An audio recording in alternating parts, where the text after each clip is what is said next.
to let me in. Shattered windows and the sound of drums.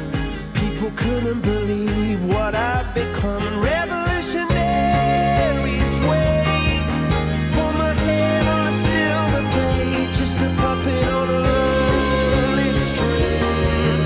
Oh, who would ever want to be king? I hear Jerusalem bells are ringing, Roman cavalry choirs are singing. Viva, mirror, my sword and shield, my missionaries in a foreign field. For some reason I can't explain, I know St. Peter won't call my name ever alone this world, but that was when I ruled the world. So Thursday we spent the entire day in San Francisco, and we started out by going to Alcatraz prison. And if you don't know what Alcatraz is, then do research. Let me say. But pretty much it's a big prison on an island, and it was really, really cool. Now I have to watch the movie Escape from Alcatraz. It's so cool. We went on an audio tour, and that's another thing I was very surprised about California. If you ever go to New York, you know that there are a lot of tourists, and especially foreigners, because when foreigners come to America, they choose iconic places to go, not small town cities like Carmel, because I never even knew about Carmel before this trip. So basically, when a foreigner comes to America, they think of iconic cities and they think New York. And so New York City is nothing like the rest of America if you kind of travel around more. It's just a real big city and really, really just different. Except for San Francisco, kind of.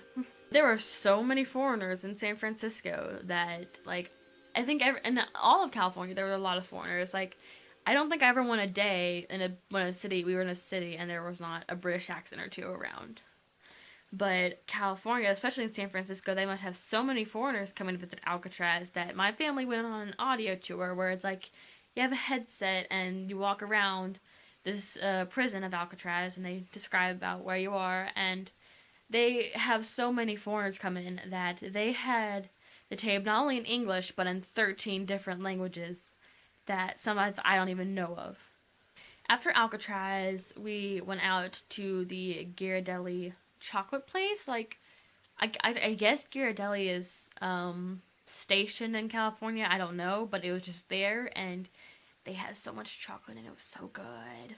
Before I go on and say what we did after that, another thing, we just kind of chilled out. After we went to the Ghirardelli place, we just chilled out at our hotel room, because something about San Francisco that makes me like, I would love to live in a place like San Francisco, because it's so, like, you can walk everywhere, and the houses, they are kind of cute and all that, and just, I love the feel of San Francisco. But I could not live in San Francisco because the streets, they're completely different from New York. What the streets are like, they are literally just straight up hills. Like, not every street was, but San Francisco has been on a very hilly landscape, and literally just to get up somewhere, it was just a straight climb. And it wouldn't just be one hill, it'd be like 5 after another, and it was the most ridiculous thing, and it was the most tiring thing about that entire stupid city.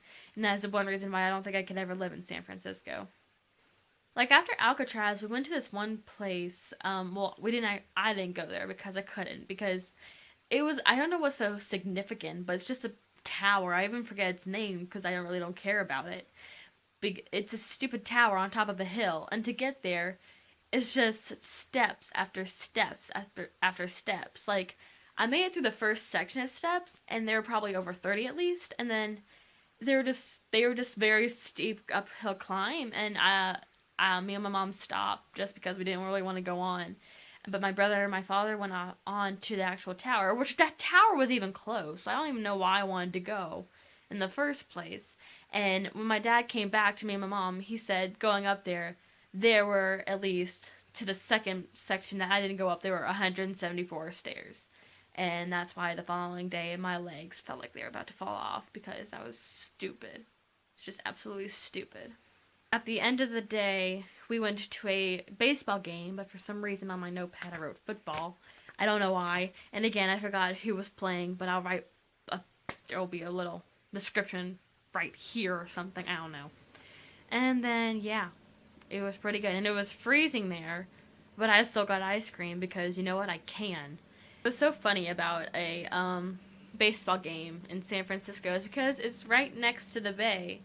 And so there were a bunch of seagulls just flying around. And, like, towards the middle to the end of the game, a bunch of seagulls just started flying over the stadium. So much so that they would hit the ball and it would just, you couldn't see it anymore because there were just so many seagulls.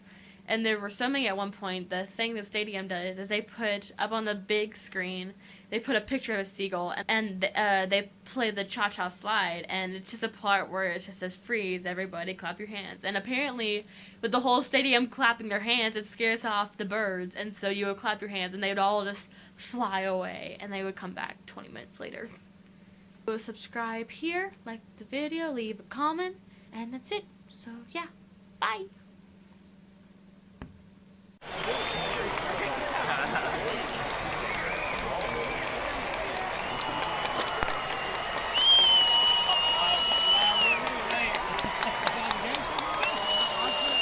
It's attacking the seagulls.